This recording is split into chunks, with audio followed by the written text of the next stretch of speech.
من المشاغبين إلى الزهايمر عادل إمام وسعيد صالح ثنائي صنع الضحكة.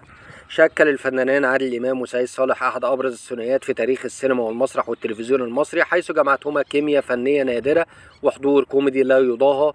قدموا من خلالها أعمالا ما زالت تعرض وتحب حتى اليوم. رغم مرور الزمن وتغير الأجيال، ما زالت أعمال الثنائي تحظى بجماهيرية واسعة بفضل قوة موهبتهما والصداقة المتينة التي ربطتهما، فلم تنجح المنافسة الفنية ولا تقلبات المهنة في التأثير على تلك العلاقة التي امتدت لعقود.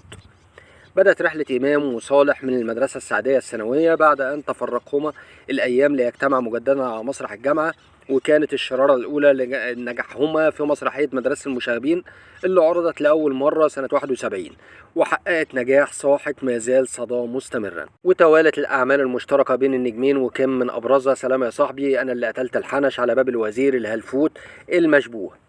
ورغم ان سعيد صالح كان نجم في حد ذاته، الا ان بعض النقاد رأوا انه لعب دور الظل لعادل امام نظرا لذكاء وحضور الزعيم الطاغي. وفي لقاء نادر ببرنامج اسرار النجوم اوضح عادل امام طبيعة تعاونه مع صالح قائلا: احنا مش دويتو زي جورج وسامي، كل واحد فينا له ستايله وبنشتغل سوا حسب الموضوع، مش بنكون ثنائي دائم.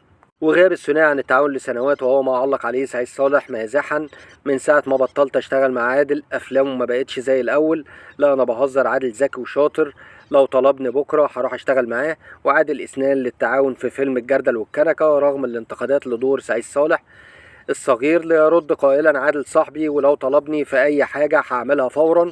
كما شارك لاحقا في افلام الواد محروس بتاع الوزير وامير الظلام.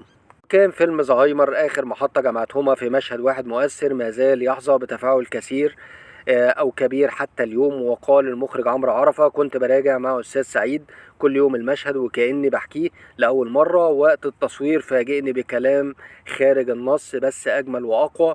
ودموع عادل إمام كانت حقيقية جدا. وكانت كشفت هند سعيد صالح في لقاء ببرنامج كلمة أخيرة عن عمق العلاقة بين والدها والزعيم.